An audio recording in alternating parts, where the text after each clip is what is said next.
কখনো ভেবে দেখেছেন কি কেন কাস্টমার কোনো নির্দিষ্ট ব্র্যান্ডের সাথে অভ্যস্ত হয়ে যায়, বা কেন আমরা কোনো নির্দিষ্ট ব্র্যান্ডের পণ্যই সবসময় কিনি বা ব্যবহার করি? ওয়েল, এই উত্তর বা কার্যকারণ আজ আমরা খুঁজব। কিভাবে কাস্টমারকে কোনো ব্র্যান্ডের হ্যাবিচুয়াল বায়ারে পরিণত করা যেতে পারে, সেই উত্তরটি আজ আমরা খুঁজব ১৯০০ সালে করা একজন রাশিয়ান বিজ্ঞানী আইভান পাভলভের একটি এক্সপেরিমেন্টের মধ্যে। পাভলভ ডগ নিয়ে একটি এক্সপেরিমেন্ট করেছিলেন, যা পাভলভস ডগ এক্সপেরিমেন্ট নামে পরিচিত। সো আজ আমরা দেখব পাভলভস ডগ এক্সপেরিমেন্ট কী ছিল এবং how it can be related to marketing. So let's jump in. Pavlov's dog এক্সপেরিমেন্টে পাভলভ কয়েকটি কুকুরকে বেছে নিয়েছিলেন। প্রথমে পাভলভ ঘণ্টা বাজাতেন এবং ঘণ্টা বাজার কিছুক্ষণ পরে কুকুরগুলোকে তিনি খাবার দিতেন। আর এভাবেই কুকুরগুলো ঘণ্টা বাজার সাথে সাথে খাবার আসে এই ধারণাতে অভ্যস্ত হয়ে গিয়েছিল। তো পরবর্তীতে পাভলভ একটি কাজ করলেন, তিনি ঘণ্টা বাজালেন কিন্তু খাবার দিতে দেরি করলেন। দেখা গেল যে পূর্বে ঘণ্টা বাজার সাথে সাথে খাবার এলে কুকুরগুলো যেভাবে লালা ফেলতো, এখন খাবার না আসা সত্ত্বেও যখনই ঘণ্টা বাজে তখনই কুকুরগুলো লালা ফেলা আরম্ভ করে। এটিকে কিন্তু ক্লাসিক্যাল কন্ডিশনিংও বলে। আজ আমরা দেখব পাভলভস ডগ এক্সপেরিমেন্টের এই ধারণাটিকে কিভাবে মার্কেটিংয়ে কাজে লাগানো যায়। পাভলভস ডগ এক্সপেরিমেন্টে ঘণ্টা বাজার সাথে সাথেই কুকুরগুলোর এই স্যালিভেট করার যে প্রবণতা, ঠিক এরকম কনসেপ্টেই কিন্তু কাস্টমারকে হ্যাবিচুয়াল বায়ারে পরিণত করার জন্য কিছু অভ্যস্ততার সিগন্যাল তৈরি করা যেতে পারে। যেমন আমি কয়েকটির কথা বলছি। ফার্স্ট, যেমন জিঙ্গেল বা সাউন্ড। চিন্তা করে দেখুন তো, কোকাকোলা কিংবা ম্যাকডোনাল্ডস বা এরকম অনেক ব্র্যান্ডের কিন্তু কিছু সিগনেচার সাউন্ড রয়েছে, যে সাউন্ড বা জিঙ্গেল শোনা মাত্রই কাস্টমারের মাথায় চলে আসে আই এম লাভিং ইট। এরপরে যেমন বলা যেতে পারে প্যাকেজিংয়ের কথা। অনেক ব্র্যান্ডের প্যাকেজিংয়ে কিন্তু একটি নির্দিষ্ট ফরম্যাট বা একটি নির্দিষ্ট ডিজাইন কিন্তু ফলো করা হয়। যেমন আমি যদি বলি অ্যাপলের কথা, অ্যাপলের প্যাকেজিংয়ে কিন্তু খুব রংচঙের ব্যবহার থাকে না, নর্মাল সাদা খুব মিনিমালিস্টিক ডিজাইন, কিন্তু ডিজাইনটি এমন সুন্দরভাবে করা হয় যাতে কাস্টমাররা ওই সাদা মিনিমালিস্টিক প্যাকেজিং দেখলেই বুঝতে পারে বা মনে করতে পারে যে ভিতরে একটি প্রিমিয়াম প্রোডাক্ট রয়েছে। নেক্সট যেটির কথা বলবো তা হচ্ছে রিপিটিটিভ অ্যাডভার্টাইজমেন্ট। কোনো বিজ্ঞাপন কোনো কাস্টমার বারবার দেখতে থাকলে বা কোনো বিজ্ঞাপনের জিঙ্গেল বারবার শুনতে থাকলে তার মনের মধ্যে কিন্তু একটি ভালো জায়গা ওই ব্র্যান্ডটি করে নেয়। যেমন নেসক্যাফের কোনো বিজ্ঞাপন দেখলেই বা কফি খাওয়ার কথা মাথায় আসলেই কিন্তু কাস্টমারের মাথাতে একটি কথাই আসে, it all starts with Nescafe. এগুলো সবই কিন্তু এই ক্লাসিক্যাল কন্ডিশনিংয়েরই একটি বাস্তব প্রয়োগ। How we can grab the customer's attention by forming habits. আরও তিনটি পদ্ধতির কথা বলি বা ট্যাকটিক্সের কথা বলি। যেমন কাস্টমার লয়্যালটি বা রিওয়ার্ডস।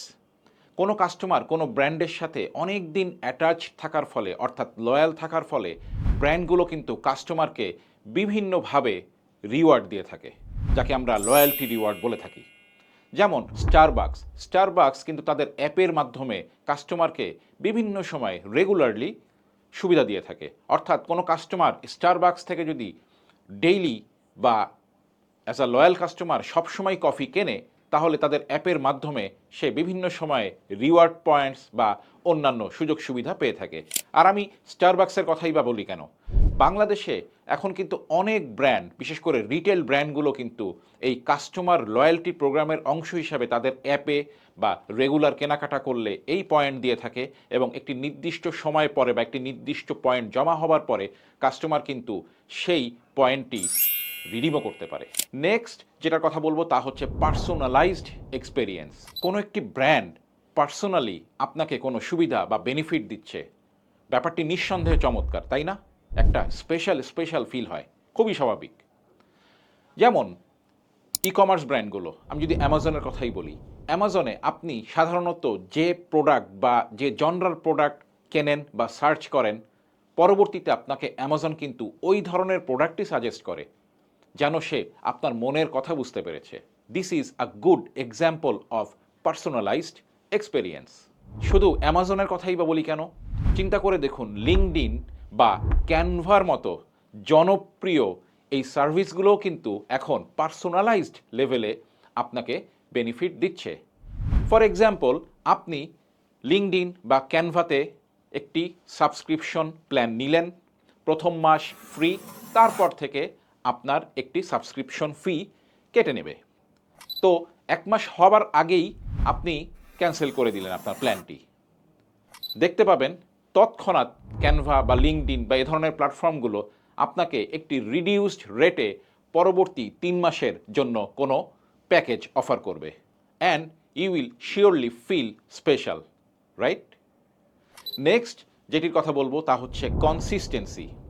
আমরা সবাই জানি ব্র্যান্ডের ক্ষেত্রে, একটি ভালো ব্র্যান্ডের ক্ষেত্রে in fact consistency is very important. চিন্তা করে দেখুন, এখন অনেক ভালো ভালো মোবাইল ব্র্যান্ড রয়েছে। কেউ ক্যামেরা নিয়ে কথা বলে, কেউ বিল্ড কোয়ালিটি নিয়ে কথা বলে, কেউ হয়তোবা তার স্মুথনেস নিয়ে কথা বলে। সো বছরে বছরে কিংবা বছরের মধ্যে কয়েকবারও কিন্তু তারা নতুন নতুন মডেল বাজারে নিয়ে আসে।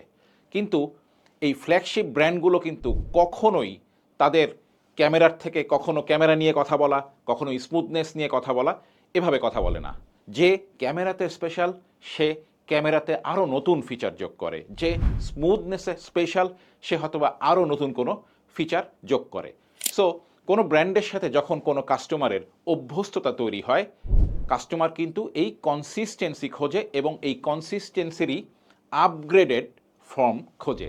So this is another way of grabbing customers attention through forming some habits. একটি প্রশ্ন করি, আপনার প্রিয় ব্র্যান্ড কোনটি? আমি শিওর আপনার কোনো না কোনো ক্যাটেগরিতে প্রিয় ব্র্যান্ড রয়েছে, এবং এই ব্র্যান্ডের সাথে আপনার এই অ্যাটাচমেন্ট বা অভ্যস্ততা আসলে কেন তৈরি হয়েছে। আমি শিওর কোনো না কোনো কারণে আপনি এই ব্র্যান্ডটিকে পছন্দ করেছিলেন। আমি এতক্ষণ ধরে যে কথাগুলো বললাম, এগুলো বা তার কোনো একটি বা একাধিক কোনো কারণ নিশ্চয়ই এর পিছনে কাজ করেছে। কিভাবে পাভলভস ডগ এক্সপেরিমেন্টের এই কৌশল কাজে লাগিয়ে আপনি আপনার ব্র্যান্ডের জন্য কাস্টমারদেরকে হ্যাবিচুয়াল বায়ারে পরিণত করবেন, এ সম্পর্কে যদি আরও বিস্তারিত জানতে চান তাহলে আমাকে কমেন্ট করে জানাতে পারেন। আর এ ধরনের কন্টেন্ট আরও দেখতে চাইলে সাবস্ক্রাইব করে থাকুন ব্র্যান্ড বেসিক্সের সাথে। নেক্সট এপিসোডে আবারও দেখা হবে অন্য কোনো ব্র্যান্ডের টপিক নিয়ে। Happy branding.